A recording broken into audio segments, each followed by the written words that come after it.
Hello everyone, कैसे हैं आप सभी लोग। होप सारे लोग बढ़िया और शानदार होंगे।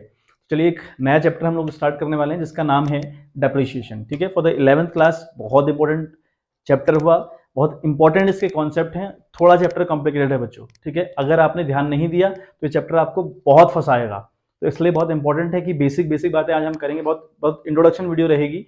पूरी जितनी भी बेसिक बातें इसके अंदर रहती हैं, डेप होता क्या है, क्या क्या तरीके हैं डेप लगाने के, कितने मेथड्स हैं, क्या पूरी जानकारी जो रहेगी डेप के रिगार्डिंग वो सारी इस वीडियो में आपके पास रहेगी। Then from the next video we will start our questions. ठीक है बात। तो मैं आपसे रिक्वेस्ट करूंगा कि एक कॉपी और पेन लेके बैठें। जितनी भी चीजें मैं आपको बता रहा हूं वर्बली या जो लिख रहा हूं बोर्ड पे, वो आपने भी मेरे साथ साथ उतारनी है। कॉन्सेप्ट अपने बहुत टाइट करना है। कॉन्सेप्ट अगर आपके सही हो गए फिर क्वेश्चन बनना बिल्कुल पॉसिबल होता है, लेकिन अगर कॉन्सेप्ट ढीले हों तो आगे चलकर दिक्कत आती है। आज भले ही आप 11th क्लास पास कर देंगे या फिर होता है क्वेश्चन आप यहाँ वहाँ करके क्वेश्चन कर लें, लेकिन अगर कॉन्सेप्ट क्लियर नहीं होंगे तो फिर आपको आगे चलकर दिक्कत आएगी। ये सीए फाउंडेशन के अंदर आपको मिल जाएगा ये chapter.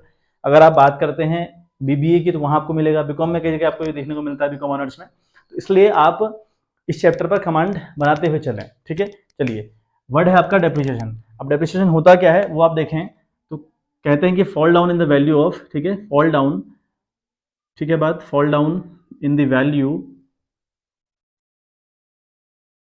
value of any fixed, right, fixed tangible assets will be called depreciation। आ रही बात समझ में। क्या लिखा है कि फॉल डाउन, ठीक है, FALL है ये, FALL यानी fall down in the value of any fixed tangible asset will be called depreciation. अब देखो क्या होना चाहिए, डेप्रिसिएशन का मतलब क्या है, fall down in the value यानी जो वैल्यू है उसमें अगर गिरावट आ जाए, किसी भी एसेट्स की वैल्यू में अगर गिरावट आ जाए, उसी टर्म को हम डेप्रिसिएशन कहते हैं। बट ये गिरावट आएगी किन में, फिक्स्ड होगा, टेंजिबल होगा। ठीक है, फिक्स टेंजिबल एसेट्स में आती है। आपको अच्छे से पता है कि टेंजिबल एसेट्स क्या होती हैं। वो सारी एसेट्स जो फिक्स हों, जिनको देख पाना पॉसिबल है, छू पाना पॉसिबल है, फील कर पाना पॉसिबल है, या जो रखने पर स्पेस ऑक्यूपाई कर रहे हैं, उन सबको हम बोलते हैं फिक्स्ड टेंजिबल एसेट्स। उन सारी एसेट्स पर या उन सारी एसेट्स की वैल्यू में डे बाय डे कहीं ना कहीं गिरावट आती है। उसी गिरावट वाली टर्म को हम कह रहे हैं बच्चों डेप्रिसिएशन। हमारा जो अकाउंटिंग का कॉन्सेप्ट है वो बहुत सिस्टमेटिक होगा, इसको रिकॉर्ड करने का तरीका सिस्टमेटिक होगा। अदरवाइज आप डेप्रिसिएशन वर्ड से बहुत पहले से फेमिलियर हैं, आप डेप के फॉर्म में नहीं फेमिलियर हैं। आप एक मोबाइल खरीद लीजिए 10,000 रुपए का, फिर उसको मार्केट में दोबारा बेचने जाइए, वो 10 का बिकेगा क्या? नहीं बिकता। तो आप कहते हैं भैया 10 का तो नहीं बिकेगा, 8 का बिक जाएगा, 6 का बिक जाएगा, 5 का बिक जाएगा, बिकॉज सेकंड हैंड है। तो सेकंड हैंड का मतलब हुआ उसकी वैल्यू कम हो गई है। उसी वैल्यू के कम होने को हम डेप्रिसिएशन बोलते हैं अकाउंट्स के वर्ड में। यहाँ तरीका एक होगा सिस्टमेटिक। ठीक है बात। चलिए अब देखें, मैंने कहा कि fall down in the value of any fixed asset will be called depreciation.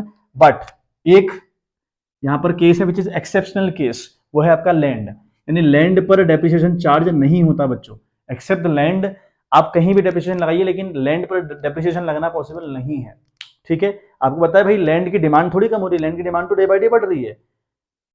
Land बिल्कुल लिमिटेड है आपके पास और इनकी डिमांड रोज बढ़ती है ना, इसलिए इसकी वैल्यू भी रोज बढ़ती है। जिसकी डिमांड बहुत हाई होगी मार्केट में, उसकी वैल्यू भी तो बढ़ेगी, तो उसकी वैल्यू कम थोड़ी होती है। आपने सीखा होगा इकोनॉमिक्स में कि अगर किसी चीज की डिमांड बहुत ज्यादा हो जाए तो उसकी वैल्यू बढ़ जाती है ना। तो उन्हीं में से लैंड है, तो लैंड के अलावा जितने भी टेंजिबल फिक्स्ड एसेट्स हैं उन पर डेप्रिसिएशन चार्ज होता है बच्चों। ठीक है बात, इतनी बात आई थिंक समझ में आ गई होगी। चलिए अब 3 वर्ड आपको हैं जिन पर आपको कमांड बनानी है। देखो पहला वर्ड आपका है डेप्रिसिएशन, जो आप देख चुके हैं कि डेप्रिसिएशन क्या होता है। तो डेप्रिसिएशन एक वर्ड आपका होगा। सेकंड वर्ड आपका होगा दैट इज एमोटाइजेशन। ठीक है, एमोटाइजेशन अगर आपका अगला वर्ड होगा। एंड थर्ड आपका होगा डिप्लेशन। ठीक है, ये 3 वर्ड हैं जिन पर आपको बहुत अच्छे से कमांड बनानी चाहिए और होनी चाहिए हमारी कमांड। डेप्रिसिएशन, एमोटाइजेशन, डिप्लेशन, तीनों का एक ही मतलब है गिरावट आना, एसेट्स की वैल्यू में गिरावट आना। लेकिन कहाँ कहाँ कौन कौन सी एसेट्स हैं भाई, तो ये जो डेप्रिसिएशन वर्ड है ये यूज किया जाता है फिक्स्ड एसेट्स की गिरावट के लिए। बट फिक्स्ड एसेट भी कौन सी भाई, टेंजिबल। ठीक है, आई होप मामला क्लियर हो गया होगा। यानी अगर टेंजिबल एसेट्स की वैल्यू में गिरावट आएगी तो आप वर्ड यूज करेंगे डेप्रिसिएशन। ठीक है, अगेन एसेट्स होंगी फिक्स्ड। ठीक है, एसेट आपके दोबारा से क्या होंगे बच्चों, फिक्स्ड होंगी। एसेट्स फिक्स्ड होंगी बट होंगी कैसी, इंटेंजिबल होंगी। ठीक है, वो होंगी आपकी इंटेंजिबल एसेट्स। आ गई बात समझ में। तो यानी अगर किसी फिक्स्ड एसेट्स की वैल्यू में गिरावट आएगी और वो इंटेंजिबल होगी तो आप वर्ड यूज करेंगे एमोटाइजेशन। इंटेंजिबल वर्ड्स किन के लिए यूज करते हैं या कौन सी एसेट्स इंटेंजिबल होती हैं, आपको पता होगा, मैं आपको दोबारा रिकॉल करवा दूं। इंटेंजिबल एसेट्स वो सारी एसेट्स हैं जिनको हम देख पा रहे हैं, फील कर पा रहे हैं, लेकिन छू नहीं पा रहे। ठीक है, हमारी एसेट्स हैं, हमारी फिक्स एसेट्स हैं, लेकिन हम उनको देख भी पाते हैं, फील भी कर पाते हैं, लेकिन छू नहीं पाते। उनका जो बेहतरीन एग्जाम्पल है बच्चों, वो आपका गुडविल। ठीक है, गुडविल का मतलब होता है किसी भी फर्म की रेपुटेशन या किसी भी ह्यूमन बीइंग की रेपुटेशन, उसे हम कहते हैं गुडविल। अब गुडविल आपको दिखती है भाई, इसकी गुडविल बहुत खतरनाक है, इसकी रेपुटेशन बहुत बढ़िया है मार्केट में, है ना, उसी गुडविल की बदौलत हमारा जो प्रोडक्ट है, हमारा जो प्रोडक्शन है, बहुत अच्छे से बिक रहा होता है। ठीक है, तो गुडविल बहुत इंपॉर्टेंट टर्म है और हमारी एसेट्स है, लेकिन कैसी एसेट्स है, इंटेंजिबल। तो गुडविल में भी गिरावट आया करती है, डे बाय डे तो नहीं, लेकिन समय के साथ उसमें गिरावट आएगी कंफर्म तौर पर। ठीक है, ऐसा नहीं कि आपने अगर गुडविल एक बार बना दी तो आप ही की चलेगी मार्केट में, ऐसा नहीं होता। ठीक है, नए नए उस्ताद पैदा होते रहते हैं मार्केट के अंदर, तो गुडविल आपकी गिरेगी एक ना एक दिन, तो उस गुडविल के गिरने को आप एमोटाइजेशन कहेंगे, ना कि डेप्रिसिएशन। ठीक है, उसे आपने एमोटाइजेशन कहना है। और क्या होती है हमारी होती है पेटेंट्स। ठीक है, हमारी पेटेंट्स होती हैं, कॉपीराइट हमारी। ठीक है, तो कॉपीराइट हमारी होती है। तो ये जो एसेट्स है ना हमारी, गुडविल, पेटेंट्स, कॉपीराइट्स, ये सब इंटेंजिबल एसेट्स हैं। तो इनकी वैल्यू में अगर गिरावट आती है तो उसे आप कहेंगे amortisation of goodwill, amortisation of patents, amortisation of copyright. ठीक है, अब डिप्लेशन हमारा वर्ड है, ये भी डिप्लेशन भी का मतलब भी मैंने क्या बताया, गिरावट। लेकिन कौन सी एसेट्स, ये होती है वेस्टिंग एसेट्स। आई थिंक पहली बार नाम सुन रहे होगे, वेस्टिंग एसेट्स।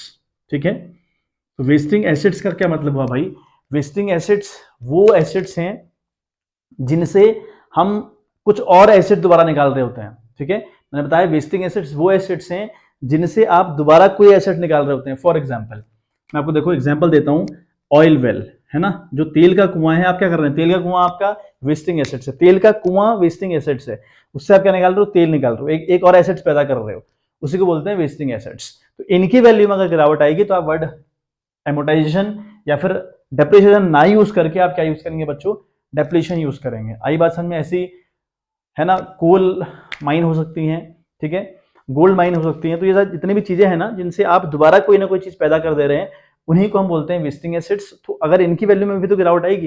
अगर आपने तेल का कुआं मान लिया, खरीदा है, तेल का कुआं लिया है लीज पर, तो क्या ऐसा है कि वो जिंदगी भर अगर उतने गए रहेगा, नहीं ना, उसकी वैल्यू में दिन पर दिन गिरावट आएगी भैया, आएगी ना गिरावट, उसी को हम बोलेंगे डिप्लेशन। ठीक है, आई होप बात समझ में आ गई होगी। चलिए अब बात कर लेते हैं कॉज के ऊपर।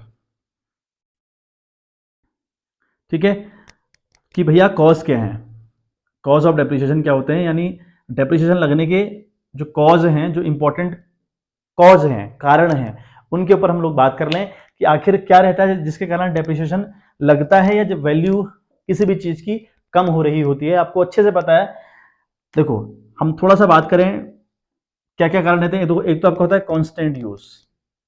ठीक है, कांस्टेंट यूज अगर आप किसी चीज का करेंगे, अगर लगातार कोई चीज यूज होती रहेगी तो उसकी वैल्यू में कंफर्म तौर पर गिरावट आएगी। आप एक कार खरीद लीजिए और कार लगातार आप चलाइए, है ना, लगातार 4-5 महीने 6 महीने यूज कर लीजिए, 1-2 साल यूज कर लीजिए, फिर उसको दोबारा मार्केट में बेचने जाओ, उतने की तो एटलीस्ट नहीं बिकेगी। क्यों? क्योंकि आपने बहुत ज्यादा यूज कर ली। तो कांस्टेंट यूज करने से चीजों की वैल्यू में कमी हो जाती है, उसी को हम क्या बोलते हैं, डेप्रिसिएशन।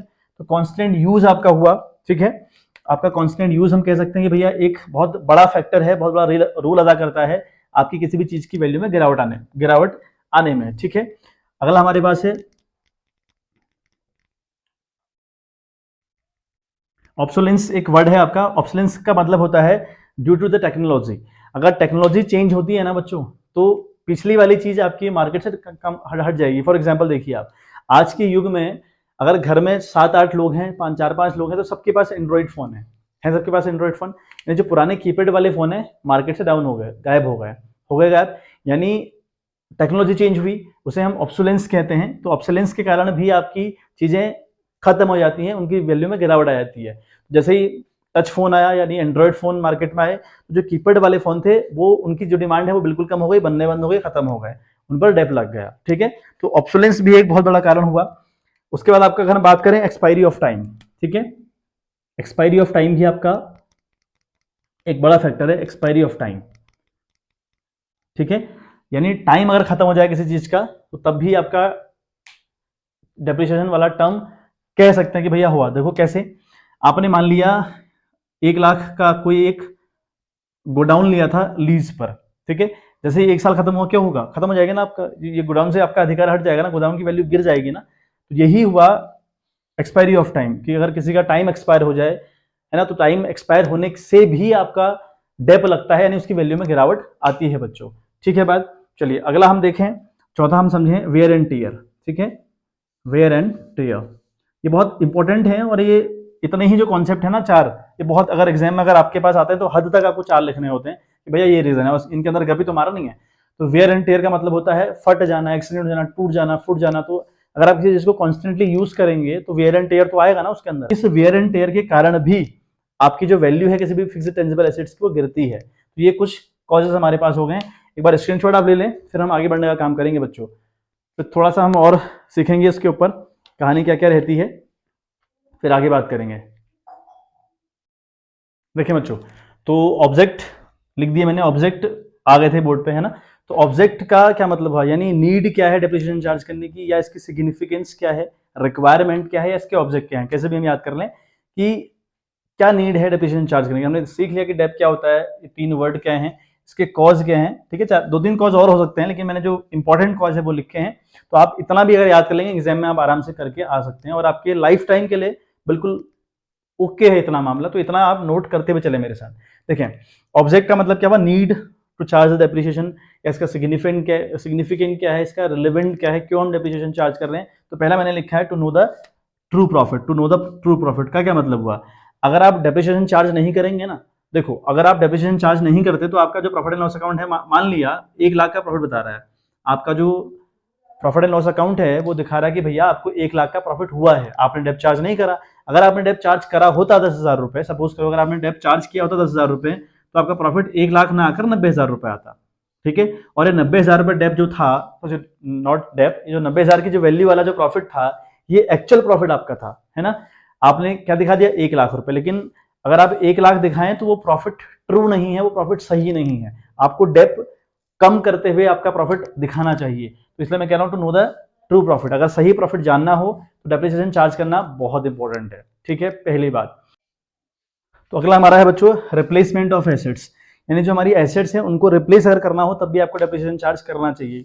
अब रिप्लेसमेंट ऑफ एसेट्स का क्या मतलब, तो एक प्रैक्टिकल एग्जांपल के थ्रू समझें। आपने एक फ्रिज लिया 10,000 रुपए का, सपोज करो आपने फ्रिज लिया 10,000 रुपए का, और आपको पता है कि भैया ये फ्रिज चलेगा लगभग 10 साल, ये फ्रिज लगभग 10 साल चलेगा।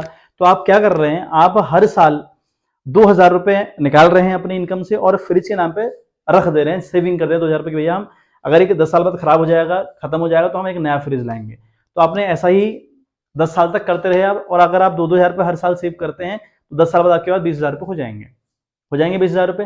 तो आपने 20,000 रुपए जैसे आपके पास हुए, ये फ्रिज खराब, जो फ्रिज आपने लिया था वो खराब हो चुका है, तो आप मार्केट गए, आप एक अच्छा बेहतरीन फ्रिज ले आए 20,000 में। ठीक है, इजी हो गया। ऐसा ही कंपनी के लिए होता है, जब कंपनी कोई एसेट्स या कोई मशीनरी खरीदती है तो उसकी एक लाइफ होती है लिमिटेड, तो कंपनी डेप लगाती है, डेप के थ्रू प्रॉफिट से कुछ पैसा रिजर्व कर लेती है, सेव कर लेती है, इसलिए ताकि जब इसकी टेक्नोलॉजी चेंज हो जाए, ये मशीन खराब हो जाए या ये मार्केट से आउट हो जाए, तो हम क्या करेंगे, नई मशीन ले आएंगे या नया कोई आइटम ले आएंगे विद दिस सेविंग। तो ये रिप्लेसमेंट ऑफ एसेट्स के अंदर आप लिख सकते हैं।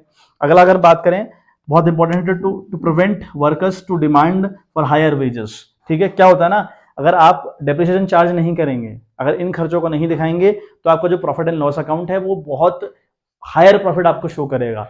अगर हायर प्रॉफिट शो करेगा तो वर्कर बोलेंगे यार इनका तो खूब सारा प्रॉफिट हो रहा है और हमको सैलरी कम दे रहे हैं, तो वो फिर हायर सैलरी की या फिर हायर वेजेस की डिमांड करते हैं। तो अगर आप ऐसा करेंगे, अगर अपना प्रॉफिट कम दिखाते हुए चलेंगे, तो वो लोग भी हायर प्रॉफिट या हायर वेजेस के लिए डिमांड नहीं करेंगे। तो ये भी एक हमारा बेनिफिट इसका या ऑब्जेक्ट इसका हो सकता है। अगर हम बात करें to know correct cost of the production, जो प्रोडक्शन आप कर रहे हैं उसकी करेक्ट कॉस्ट अगर आपको जाननी हो तो आपने डेप्रिसिएशन चार्ज करना है बच्चों। अदरवाइज ये मार्कर बिक रहा है मार्केट में 50 रुपए का, सपोज ये मार्कर मार्केट में बिकता है 50 रुपए का, तो 50 में सोचो जरा कितना दिमाग लगा रखा है उस बंदे ने जिसने तय किया है कि ये 50 में बिकेगा, सॉरी 50 नॉट 50,000, ये 50 रुपए में बिकेगा मार्केट में। इस पर कितना दिमाग खर्च किया है किसी बंदे ने, किया है ना। इस 50 रुपए में वर्कर का निकल रहा है, मालिक का निकल रहा है, और बाकी सारे खर्चे निकल रहे हैं, दुकानदार का निकल पा रहा है, बीच वाले लोगों का निकल पा रहा है, सबका निकल रहा है। तो ये सब ध्यान में रखनी चीजें। तो ऐसा कॉस्ट तय करना है तो उस कॉस्ट को सही तय करने के लिए, उसका सही मुआयना करने के लिए आपको ये डेप्रिसिएशन चार्ज करना चाहिए। तो know correct cost of the production, यानी जो प्रोडक्शन आपने किया है उसकी करेक्ट कॉस्ट क्या हो, इसके लिए बहुत इंपॉर्टेंट है कि आप डेप्रिसिएशन बच्चों चार्ज करें। ठीक है बात। आई होप इतना मामला आपको समझ आ गया होगा। चलिए एक बार स्क्रीनशॉट आप लोग ले लीजिए, फिर मैं मेथड्स के ऊपर बात करता हूँ कि जो डेप्रिसिएशन के जो मेथड्स हैं वो क्या क्या हैं। ठीक है, हमने डेप्रिसिएशन क्या होता है बात कर ली, 3 वर्ड्स के ऊपर बात करी, कहाँ कहाँ किस तरीके से चार्ज करना वो बात कर ली, कॉस्ट ऑफ डेप्रिसिएशन क्या होते हैं उन पर बात कर ली, है ना, ऑब्जेक्ट क्या हो सकते हैं डेप्रिसिएशन चार्ज करने के, उन पर हमने बात कर ली। फिर आगे हम लोग अब बात करेंगे मेथड्स के ऊपर कि डेप्रिसिएशन को चार्ज करने के कितने मेथड्स होते हैं, कितने तरीके या किस तरीके से अकाउंट्स में मेंटेन किया जाता है। एक बार स्क्रीनशॉट आप ले लें, फिर आगे हम लोग बात करेंगे। चलिए बच्चों बात करते हैं मेथड्स की। तो मेथड्स देखें, डेप्रिसिएशन को चार्ज करने के 2 मेथड्स हैं अदरवाइज। ठीक है, हम देखें तो 8 मेथड्स होते हैं डेप्रिसिएशन को चार्ज करने के, या डेप को रिकॉर्ड करने के तरीके जो होते हैं वो 8 होते हैं बच्चों। ठीक है, फिलहाल आपके जो सिलेबस में है वो 2 है। 2 कौन कौन से हैं, एक है SLM और एक है WDV। क्या नाम है, मैं आपको देखो इसके सारे नाम लिख दे रहा हूं। पहला इसका नाम हुआ है आपका स्ट्रेट लाइन मेथड। ठीक है, स्ट्रेट लाइन मेथड, SLM का मतलब है स्ट्रेट लाइन मेथड। ठीक है बात, एक नाम इसका ये हुआ। एक हुआ इसका फिक्स्ड, ठीक है, fixed instalment method, instalment method. ठीक है, फिक्स्ड इंस्टॉलमेंट मेथड एक नाम हुआ। थर्ड हुआ आपका इक्वल इंस्टॉलमेंट मेथड। ठीक है, इक्वल इंस्टॉलमेंट मेथड। और चौथा आपका नाम हुआ स्ट्रेट लाइन मेथड हो गया, फिक्स्ड इंस्टॉलमेंट मेथड हो गया, इक्वल, ठीक है, इंस्टॉलमेंट मेथड हो गया, और आपका एक और होता है ओरिजिनल कॉस्ट मेथड। तो इतने बच्चों इसके नाम होते हैं। ठीक है, original cost method, cost method. बात समझ में आ गई। ये 4 तरीके नहीं है, 4 नाम हैं इसी के SLM के। आपको याद कैसे करना है कि भाई डेप चार्ज करने के 2 तरीके हैं हमारे पास, 2 मेथड हमारे पास हैं। उनमें से एक है आपका SLM, एक है WDV। ठीक है, WDV क्या होता है अभी बात करते हैं, लेकिन फिलहाल हमने SLM की बात करें तो SLM का मतलब हुआ straight line method, straight line method. इसके और भी कुछ नाम हो सकते हैं, देखो मैं 1 2 3 नहीं कर रहा, और करके देख लीजिएगा। Straight line method, fixed instalment method, equal instalment method, या फिर ओरिजिनल कॉस्ट मेथड। तो ये इसके इतने 4 नाम होते हैं। ठीक है, बात करें WDV, इसका क्या नाम है। पहला इसका देखो क्या नाम है, रिटर्न डाउन वैल्यू मेथड। ठीक है, पहला नाम है रिटर्न डाउन वैल्यू मेथड। ठीक है, रिटर्न डाउन वैल्यू मेथड एक नाम। ठीक है, एक नाम है आपका रिटर्न डाउन वैल्यू मेथड, एक है आपका डिमिनिशिंग बैलेंस मेथड। ठीक है, डिमिनिशिंग बैलेंस मेथड एक नाम। ठीक, तो 2 नाम तो हो गया आपका रिटर्न डाउन वैल्यू मेथड एक, दूसरा आपका हो गया डिमिनिशिंग बैलेंस मेथड, तीसरा आपका हो गया रिड्यूसिंग बैलेंस मेथड। ठीक है, आपका तीसरा इसका नाम हो गया रिड्यूसिंग बैलेंस मेथड। ठीक है, रिड्यूसिंग बैलेंस मेथड। तो ये 3 नाम इसके यूज होते हैं, मतलब नाम वही है, WDV ही है, लेकिन अलग अलग नाम से हम पुकारते हैं। कई बार अगर अलग अलग नाम से क्वेश्चन में आता है तो आप कंफ्यूज ना हो कि ये WDV में रिटर्न डाउन वैल्यू मेथड इसको कह रहे हैं कि डिमिनिशिंग बैलेंस मेथड कह रहे हैं या फिर रिड्यूसिंग बैलेंस मेथड कह रहे हैं। तो तीनों एक ही बात है। ठीक है, अब दोनों में बेसिकली अंतर क्या है वो हम देखें। यहाँ पर हम देखें लिखा है straight line method, fixed instalment method कह लो, इक्वल इंस्टॉलमेंट मेथड कह लो, या ओरिजिनल कॉस्ट मेथड कह लो। का देखो क्या मतलब हुआ, यहाँ पे है अमाउंट ऑफ डेप्रिसिएशन। ठीक है, यहाँ पे देखिएगा क्या लिख रहा हूँ, amount of depreciation will be fixed. ठीक है, डेप्रिसिएशन विल बी फिक्स्ड, यानी यहाँ पर जो डेप्रिसिएशन का अमाउंट होता है वो सदियों तक, जब तक कि वो चीज खत्म नहीं हो जाती तब तक आपका सेम रहता है। फॉर एग्जाम्पल, आपने मान लिया 1 लाख की कोई मशीन खरीदी। ठीक है, आपने कोई 1 लाख की मशीन खरीदी और उस पर डेप का परसेंट है 10% है, 10% डेप चार्ज किया, तो आपका आया बच्चों 10,000 रुपये, आया 10,000 रुपये, यानी डेप आया 10,000 रुपये। तो आपने 1 लाख से 10,000 की वैल्यू को लेस किया, तो अगले साल आपकी वैल्यू हो गई 90,000 रुपये। ठीक है, फिर 90,000 में आपने अगेन 10,000 माइनस किया, अगले साल वैल्यू हो गई 80,000 रुपये। अगेन आपने 10,000 माइनस किया तो अगले साल आपकी वैल्यू हो गई 70,000 रुपये, यानी वैल्यू तो कम होती जाएगी, लेकिन आप देख रहे होंगे एक बात कि जो डेप्रिसिएशन का अमाउंट है वो कांस्टेंट है, 10,000 10,000 10,000, है ना। यानी इसलिए मैंने लिखा है कि amount of depreciation will be fixed, यानी जो अमाउंट ऑफ डेप्रिसिएशन होगा वो हमेशा और हर साल फिक्स रहेगा।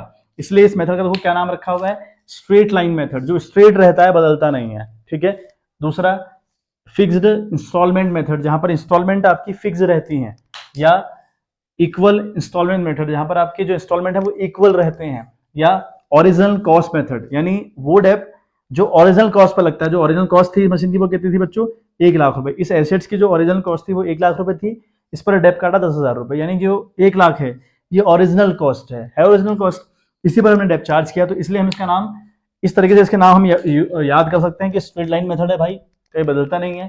फिक्स्ड इंस्टॉलमेंट मेथड है भाई, इक्वल है, और ओरिजिनल कॉस्ट मेथड है। आई होप समझ में आ गया होगा। तो ये डिफरेंस यहाँ पर हुआ। यहाँ पर कहानी क्या है, यहाँ पर है आपका, है ना, यहाँ पर कहानी होगी कि amount of depreciation will be decrease, ठीक है, डिक्रीज ईयर बाय ईयर, ठीक है बात। यानी यहाँ पर आपका जो डेप्रिसिएशन का होगा अमाउंट होगा वो हर साल डिक्रीज होता चलेगा। देखो कैसे, अगेन हमने 1 लाख की मशीन खरीदी, ठीक है, इस पर डेप चार्ज किया हमने 10% के हिसाब से, तो आया आपका 10,000 रुपये। तो पहले साल आपने डेप चार्ज किया 10,000 रुपये, तो मशीन की अगली वैल्यू हो गई 90,000 रुपये, ठीक हो गया, 90,000 वैल्यू हो गई। अब 90 पर आप डेप लगाएंगे इंटू, अगर अगेन करेंगे इंटू 10/100, तो आपका डेप आएगा बच्चों 9,000 रुपये। तो 9,000 अगर आप कम करते हैं तो बनता है आपका 81,000। बात समझ में आ रही है, ठीक है। फिर आप 81,000 पर दोबारा से डेप लगाएंगे इंटू 10/100 करके, तो यह आपका आएगा 8,100, ठीक है। यहाँ आप फिर माइनस करेंगे 8,100, तो वैल्यू आएगी आपकी 900, और यहाँ 10 से 8 गया तो 2, और 82,900, ठीक, 72,900, ये आपकी वैल्यू आएगी। देख रहे हैं आप, मैंने लिखा amount of depreciation will be decrease year by year, हर साल वो डिक्रीज होता चलेगा, ठीक है। अब देखो इसके क्या क्या नाम रखे हैं हमने कहा है रिटर्न डाउन वैल्यू मेथड, यानी वैल्यू पर लगने वाला डेप्रिसिएशन है। रिटर्न डाउन का मतलब होता है कम करना, वैल्यू यानी वैल्यू पर लगने वाला जो डेप्रिसिएशन होगा उसको हम कहेंगे रिटर्न डाउन वैल्यू मेथड। मतलब देखो पहले वो लगा 1 लाख पर, 1 लाख वैल्यू थी मशीन की इसलिए 1 लाख पर लगा। अगले साल मशीन की वैल्यू हो गई 90,000 रुपए, इसलिए वो 90 पर लगा। अगले साल वैल्यू होगी 81,000 रुपये, तो इसलिए 81,000 पर लगा।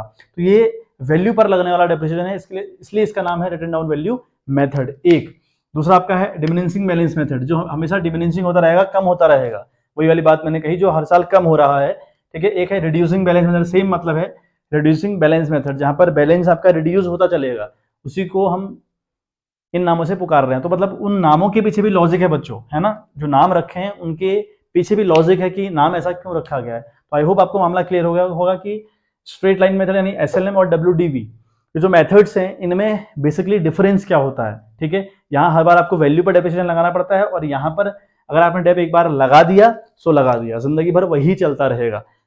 स्क्रीनशॉट आप ले लें।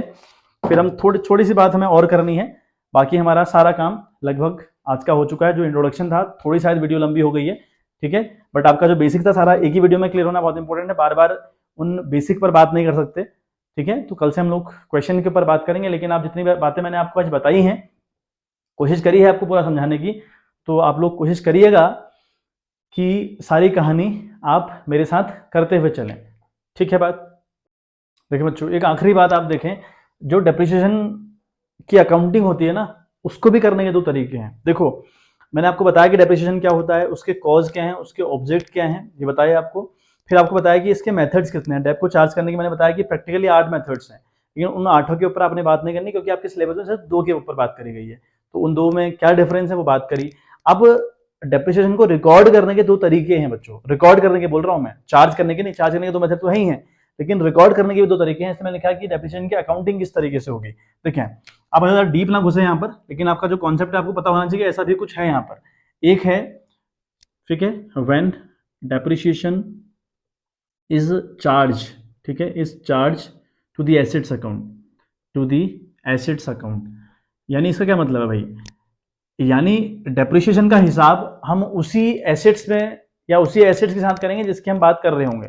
फॉर एग्जांपल, हमने मान लिया एक मशीन खरीदी है ना, हमने एक मशीनरी खरीदी और इस मशीन पर हम 10% डेप लगा रहे हैं, सपोज करो।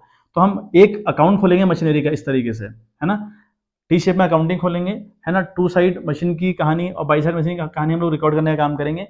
तो यहाँ पर मशीन अकाउंट के साथ ही यानी मशीनरी के अकाउंट के साथ ही हम लोग डेप का हिसाब किताब करते हुए चलेंगे। कल आपको समझ में आएगा जब क्वेश्चन करने बैठूंगा।